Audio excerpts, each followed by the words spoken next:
Hey, what's going on, everybody? And welcome back to Johnny K Picks. And in this video, I'll be going over my full card picks and predictions, along with the bets I'm looking at so far for UFC Vegas 90, Allen versus Curtis. But please, first things first, hit that like button for me, subscribe if you're new, or if you just haven't yet, turn on the notifications so you don't miss out on when I put out my videos. I know today I did it on Monday. Usually I do it on Sundays, but the holiday I had stuff going on, all that good stuff for Easter. But Monday's okay. Not a big deal. It's only one day. You're still getting the great information. Also, leave some comments below. It helps the video out a ton. Who you like this week, how you did last week, and any bets that you're looking at. And also check out my Patreon, patreon.com/JohnnyKpicks. I put out my betting cheat sheets, my early bets. I have a couple right now I haven't done yet, but I will put them out as soon as I get done with this video. And any other bets. Soccer just started back up. I do a lot of soccer bets. And yeah, I think that's all I got for you. So the other night, I was UFC Atlantic City, and let's break down that card because I'm sure a lot of people have some interesting opinions about it. I took a day to just revamp everything, dive in a little bit deeper, and we'll talk about it here. So Lafren versus Pacheco, fun fight. Both guys were going back and forth a little bit on the feet, but Lafren was the way better wrestler and grappler, like a lot of people thought, and got the win, unanimous decision. Both guys are super tough. I had the over 2.5, which is one of the only bright spots of my betting, but I really like that play right off the bat, and that was plus money. So good win from Lafren. We'll see what happens. Malkoun versus Petrosky. Here's where the interesting night begins. Petrosky looked like he KO'd himself against Malkoun's hip. Or maybe Malkoun like landed a pinky, a knuckle to his temple or something. It was like the weirdest chain of events. And then he went down, and then and he lost by KO, Petrosky. So I don't know what's going on. Just a weird event, but good win from Malkoun. I thought the first round was close, but I did see that the judges gave Petrosky all 10-9. So I don't know how that fight would have ended up happening because I thought maybe Malkoun did a little bit more, but it is what it is. So good win for Malkoun. Win's a win. Aslan versus Turkalao. I am shocked that it took that long for Aslan to get the knockout, but he was slowing down, and eventually Anton just wanted to get into a brawl with him for some reason, and you're not going to win that fight. So good win from Aslan. Next one's gonna be Bazooka versus Matthews. Good win from Bazooka. He looked good on the feet, landing the more powerful shots, and overall good win from him. Got his first UFC win. Good win. Arce versus Burns. We kind of knew this was gonna happen. What Burns either first round or Arce second round, and Arce got it done in second round. I think Burns needs to go away a little bit from the UFC, if you want to say, and because I just don't think he's UFC caliber anymore. Jandaroba versus Loopy. You can chalk this up to one of Loopy's maybe inconsistent performances because it was clear as day that she was better on the feet and she just didn't land enough volume. She got taken down a couple times. Sometimes she went up. She invited the takedowns, if you want to say, sometimes, and it was just a weird fight for her. I mean, I did think she lost, but there was like 130-27 in there, and I don't believe with that. Agree with that one, but it is what it is. It was a weird night. Landwehr Nate the Train versus Emmers got it done in the first round. Jamal Emmers fight IQ blip in it right there. Again, why would you initiate brawls with Nate the Train? You're gonna lose the majority of the time when you do that. So he cracked him early, Jamal did, and Nate recovered and won. So good win. Chidi versus Reese McGee. Thought Chidi won this fight clearly, 30-27, but I don't know how this was a split. Should have never even been close. 29-28 at the very worst for Chidi. Chidi did way more damage the whole fight. So judging a little weird there. Reffing a little weird here. Kyle Nelson versus Bill Algeo. Nelson got the knockout in the first round. It looked like Bill was trying to recover, and it didn't look like he was completely out of it. Yes, he did get dazed, and his feet were a little wobbly, but I thought he was still at least defending and moving around good enough. But it was a little early for me to call it. Would the same event happened? Probably, maybe, but I mean, Bill Algio's, he's a tough dude, UFC vet. Got to give him a chance there, but it is what it is. Another interesting reffing. Riziboev versus Dumas. It looked like Riziboev did eye poke him that led to the knockout, and the ref did not stop it at all. Dumas did look like he put his hand up against his eye like he got, poked in the eye. Ref didn't care. Then Riziboev got the knockout. I mean, crazy event. Speaking of crazy event, another eye poking 4 times in the whole fight. Chris Weidman versus Bruno Silva. What I don't understand is this. After the second eye poke, I believe, both fighters were warned to not eye poke. Chris Weidman eye poked. Granted, maybe the ref didn't see it when it happened. They literally went back to go review it. They had to have saw the eye pokes. Wouldn't they consider that maybe a point deducted, or maybe even a no contest? Because that was the third or fourth time that he got warned about eye pokes, and this one clearly led to Bruno's knockout. And but they gave Weidman a unanimous decision instead. So weird. Speaking of weird, Joaquin Buckley versus Vicente Luque. I don't know what Vicente Luque was doing in the second round. I don't know what that was. He pulled guard and just did nothing. So I didn't see him get like rocked or anything. So I don't know if something happened. Can't predict that crap. I mean, I don't know what else to say about that. So good win from Buckley. Manon Farrell versus Aaron Blanchfield. The second bright spot of my night was betting Manon Farrell. Yeah, she was just way bigger. Stayed on the outside. Aaron couldn't land any takedowns whatsoever. And I kind of figured that's how it was going to play out. That's what I said. I mean, I didn't think Aaron was going to be able to get those takedowns. That's how she should have won the fight, but I just didn't think she was going to do it. If she couldn't take down Talia Santos, Manon Farrell is way bigger and probably just as strong, if not stronger, than Talia Santos. I just didn't see how she was going to be able to consistently. I mean, she almost got a guillotine early in the fight, but that's about it. That was her one shining moment. So Manon Farrell just stayed on the outside and outstruck her for 5 rounds. I know it was kind of boring, but she was landing all day. So good win from Farrell. But that was UFC Atlantic City. I really thought that was one of the weirdest reffing, judging, outcomes, fighter IQ cards of the year so far. It probably will win because I don't think there's going to be a worse card than that. Just everything all around was just so weird, but it is what it is. And sometimes it happens. And speaking of that, my picks, I ended up going 8-5. The Gatto fight was canceled, so we're supposed to be 14, so that's 13 fights, 8-5.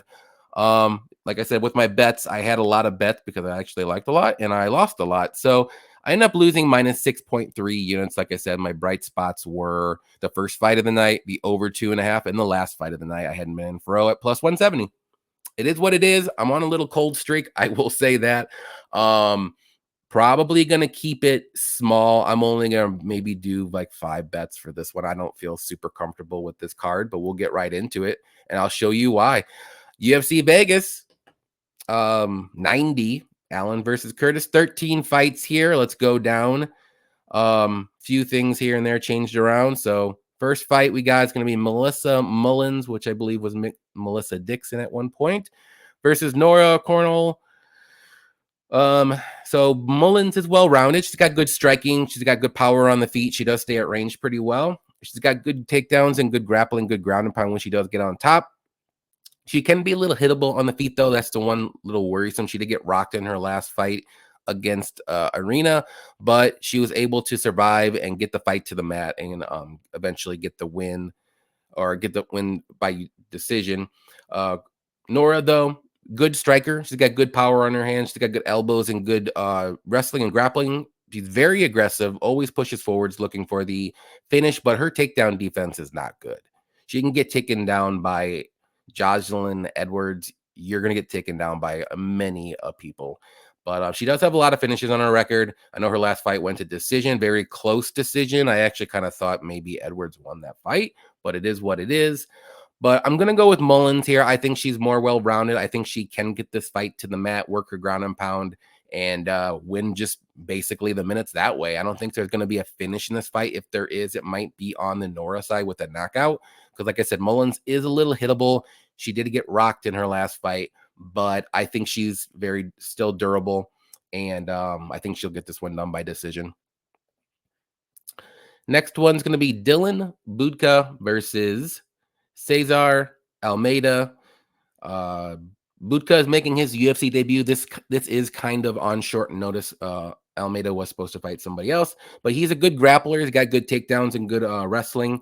He is position over submission more so. He does stay on top, and he doesn't want to give up that position. So he'll stay on top to win the minutes. His striking is okay. He does have some power in his hands, but most of the time he's going to try to get this fight to the mat. And then Almeida is the exact opposite. Very good kickboxer. He is also making his UFC debut, though. Good volume on the feet. He's got a ton of kickboxing experience. His takedown defense is just okay, but he's very dangerous on the feet. He's got 3 of his 4 wins by knockout. So he's very early in his MMA career. So this fight's pretty tricky to think or predict here. But both guys, like I said, they're making their UFC debut. They're both kind of young, green in MMA. Almeida is the older fighter by 12 years, so that is a little worrisome too. But I'm going to go with Almeida. I'm just favoring the striking more so. I do think he can keep this fight on the feet for the majority of the time. He may get taken down once or twice, but I think he can work himself back up. And like I said, I just favor the striking more so than the grappling of Budka. And I'm going to go Almeida. I'm going to take a dog shot here. I'm not super confident. I'll watch the line, but I'm not very confident whatsoever. They're both making their UFC debut, so anything can happen. Next one's going to be Jean Matsumoto versus Dan Argueta. And Matsumoto making his UFC debut.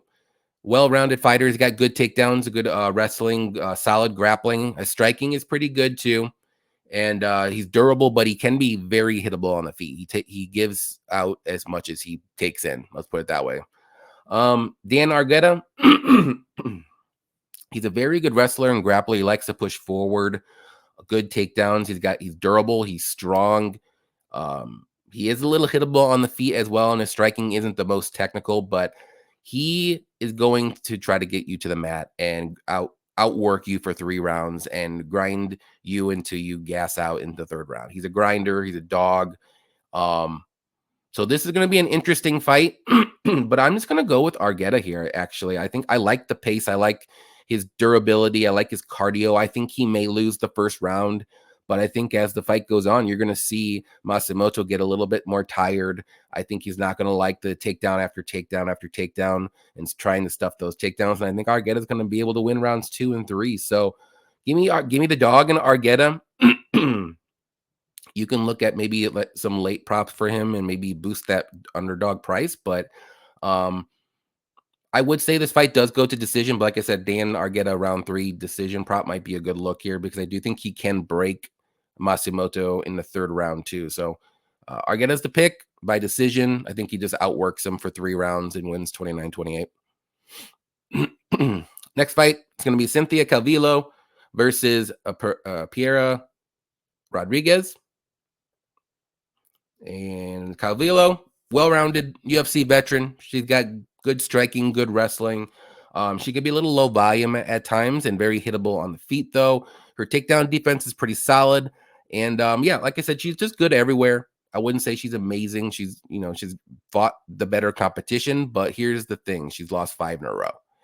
And she's even going down to strawweight again because she's normally a flyweight. And the first time she did it, she lost to Lupita. It was a very close fight.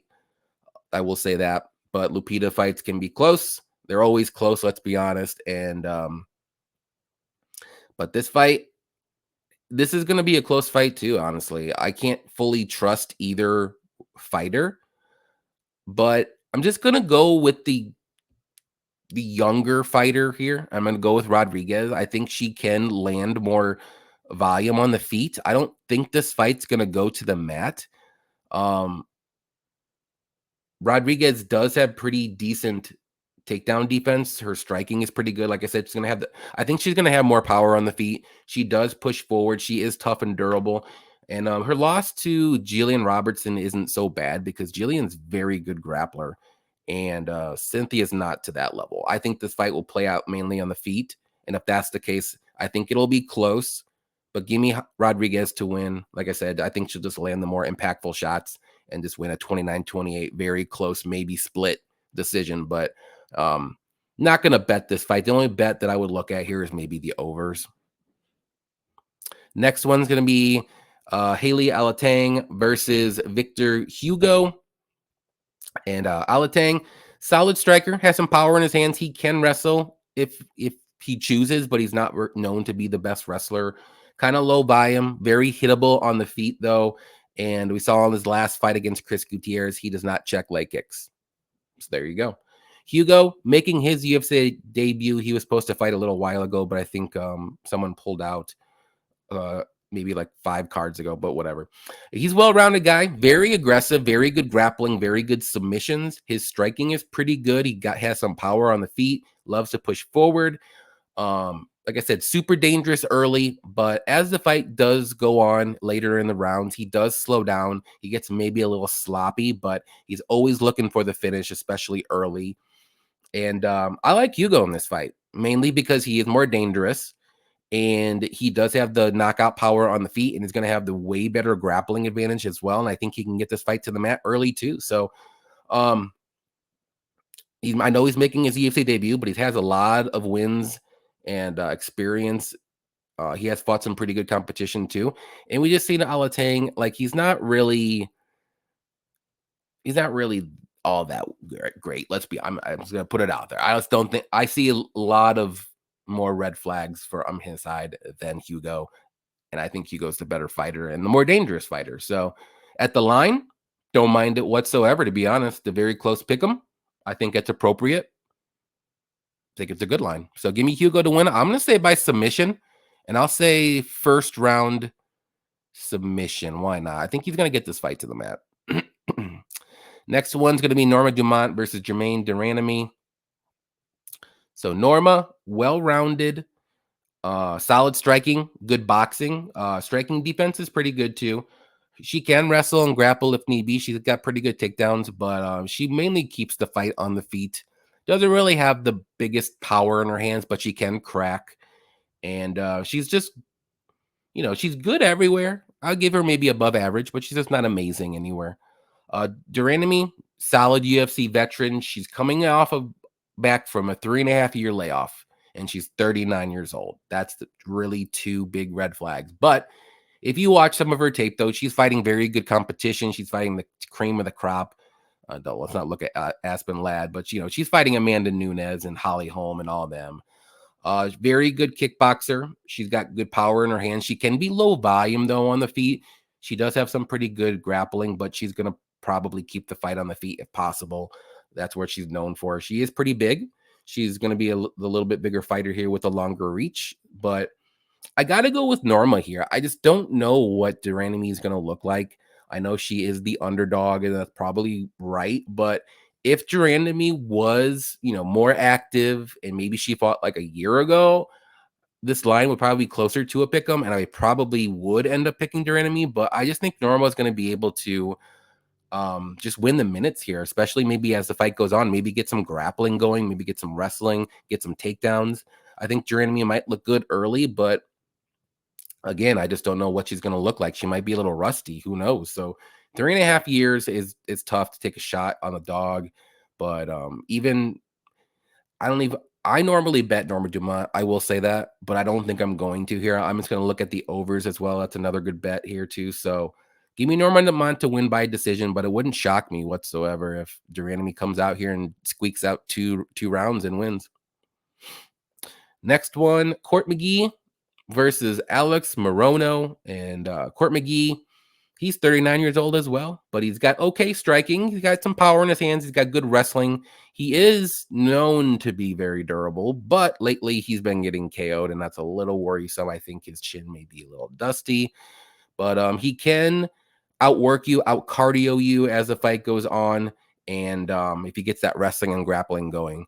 But Morono, well-rounded UFC vet as well. He's got solid striking. His striking isn't all that technical. He does throw a lot of volume, but he is a little loopy. He does have some good grappling that he doesn't really use all that often, but good cardio as well, good volume, and he's pretty durable too. We've seen him slow down in a few fights, but most of those fights that he did slow down in the third round were taking on short notice. In this fight, he's not taking on short notice. So I think he'll be good for 3 rounds. So I'm going to go with Morono. I just don't trust McGee's chin. I'm not saying Morono is some knockout artist or anything, but I do think he can maybe knock him out here, and that might be a good prop to look at. But I do think Morono's going to be able to land more shots, more volume, and I do think he'll stuff the majority of takedowns. And if not, he's very dangerous off his back. And I think he can get some scrambles going with his grappling too. So I think McGee's path to victory here is probably to wrestle and just win the minutes. I just don't trust that he can do that. So Morono, I'm going to say by decision, but it wouldn't shock me if there's a knockout by Morono. Not one bit. So interesting fight. Next fight, main card. Trevor Peek versus Charlie Campbell. So I went back and forth with this one a lot, but Trevor Peek, aggressive striker with crazy power. He's not technical whatsoever, though. He's wild and crazy, which is why you love him. He's super durable. He does slow down. He gets sloppier in the fights, but he's shown in his last fight he can get some wrestling going. He showed pretty good cardio, pretty good, decent takedowns. But he's a dog. He's a junkyard dog. He's just a little untechnical, not technical yet, but he's a junkyard dog. He's going to fight for your money, I'll tell you that. Charlie Campbell, though, very good striker. He's got good power in his hands. He throws a ton of volume. He can be a little hittable at times, especially if he wants to get in some brawls, which I do not advise him to, because the last time he did, he got knocked out against Chris Duncan, but he was about ready to win that fight until he wasn't. But his takedown defense is pretty good. He's more so a striker, but he can wrestle at times, and so he might use a little bit here to maybe slow down Trevor. But Trevor has some crazy get-up game where he does give up the back a lot, but he's just super strong, and he just trusts his get-up game. He does not care. It's one of the funniest things when he gets up. He's like, I don't care if you take the back. I'm just going to get up. But I want to pick Trevor Peek so bad, and my heart says to pick Trevor Peek, but I'm gonna go with Charlie Campbell here. But I'm not betting Charlie Campbell. If I would bet, it would be Trevor Peek at the line, and I'm gonna watch it. I might throw a little bit of a sprinkle on Trevor Peek. But I think Peek's path to victory here is probably get the knockout, and I think he can, though. But I think Charlie Campbell has a little bit more options. I think he can potentially, get some grappling going, slow down Trevor Peek. Do I think he's going to knock him out? Probably not. But I just think he's more technical. I think he can win the minutes here, but he's going to have to stay safe for the first 7 minutes for sure. But after that, I think Charlie Campbell can survive the rest of the fight and win it. So give me Charlie Campbell to win by decision. But Trevor Peek, I hate betting against him. Let's put it that way. Next one's going to be Lucas Brzeski versus Walter Walker. Brzeski, solid striking. He can wrestle, but he hasn't done it yet in the UFC. He's lost 3 times in a row. I will say he did probably win against Martin Buday, but it is what it is. Not very technical on the feet. He is pretty durable, though he just did get knocked out by Waldo Cortez Acosta, who's not known to be a knockout guy. And he does fade as the fight goes on as well. Walter, though, he's making his UFC debut. He's a good wrestler. He's got good takedowns. He's a big dude, 6'6", 81-inch reach. His striking isn't all that great, though. It's a little bit wild, but he does have some power if he lands, obviously. Heavyweights, if they land, they're going to pretty much land with power. Going to be like I said, bigger guy. Brzeski usually weighs in around 230, 240. Walker is going to be about 260. So he's going to be way bigger here, better grappler, better wrestling. So I got to go with Walker. I don't trust Brzeski. I don't think Brzeski's good. He lost to Martin Buday, and Cody always says Martin Buday is Butte. So Give me Walker to win. I think he's going to find the knockout, probably ground and pound knockout. But the wrestling is going to be pretty easy for Walker. But if he starts to slow down, though, and later in the rounds, we'll see what happens. But like I said, if Carl Williams is going to be able to come in here and out wrestle you for 3 rounds, I think Walker is going to be able to get you down and out wrestle you for 3 rounds, at least. Next one, though, Ignacio Bahamondes versus Christos Giagos. Get this out of here. Bahamondes, very good striker. He throws a ton of volume, good leg kicks, good high kicks. He's very tall, 6'3". His takedown defense isn't great. And we saw it in his last fight against Ludovic Klein. Ludovic Klein was able to take him down and keep him on his back for basically 3 rounds and win that fight. But Bahamondes does have pretty good submissions, but he's not going to offensively grapple. It's more so like front chokes and guillotines. He can be a little hittable at times, doesn't really move his head, but he is durable. He does have good cardio. He's gonna fight for your money. Giagos, pretty solid wrestler, pretty decent takedowns as well. Okay striking with some power, not the greatest, most technical guy, but he's a little chinny, and his takedown defense isn't all that great either. But I don't think he's gonna have to worry about that because I think Bahamondes is going to be able to has to worry about his takedown defense. But I got to go with Bahamondes here. And I know he looked awful. I had a bet on him against Ludovic Klein. He looked awful again. But I think Ludovic Klein is way better than Christos Giagos. And maybe Giagos can get a takedown early, but I don't trust Giagos' chin at all. And I think Bahamondes can touch him up. He's going to have the range. He's going to have 4 or 5 inches of range on him. He's going to be the taller guy here. And Giagos is going to need clean takedowns because I don't think he's going to be able to get him down up against the cage. Klein was able to get the clean takedown, so like right in the middle of the cage. So we'll see what happens. That's how this fight's probably going to have to win for Giagos, get the takedowns. But going to go Bahamondes. I'm going to give him one last ride. I think he can get this one done and turn the tables. Next one's going to be Morgan. Oop, I hit the wrong one. Morgan Charriere versus Chepe Mariscal. So Morgan, very powerful striker. He likes to push forward. He's always, he likes to stay at range. He does have good kicks. We see him the body kick to Ziccini. Am I saying that wrong? It is what it is.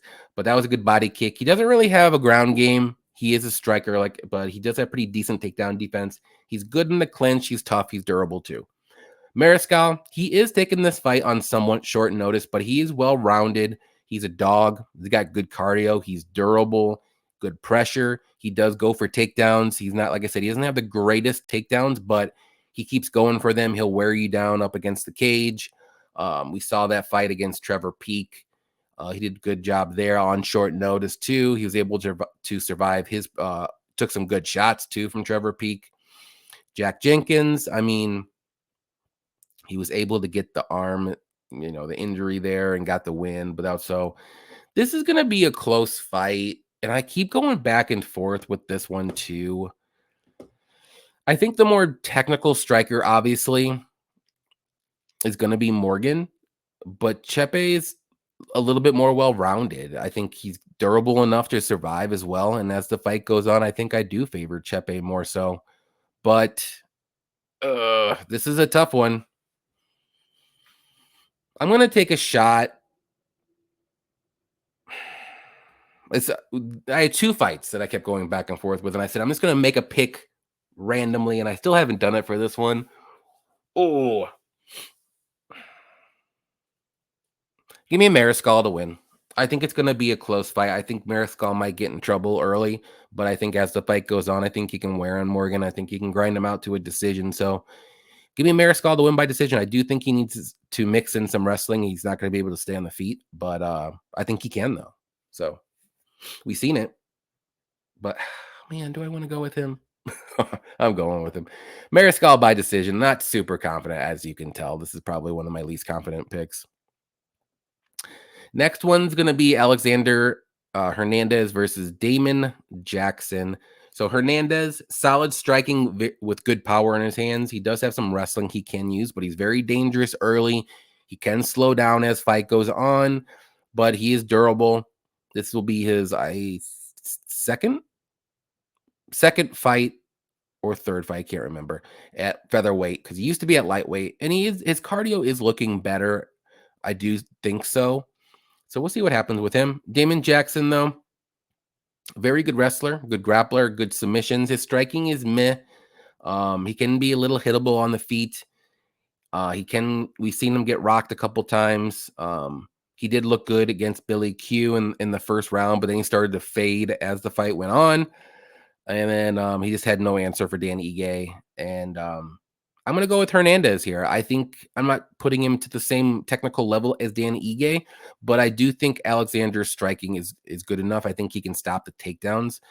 But if he can't, he's going to lose this fight, I think. So I think that, yeah, give me Hernandez. I'm going to say by knockout in the second round, but I wouldn't shock me if Damon Jackson can get some takedowns and maybe get a submission too.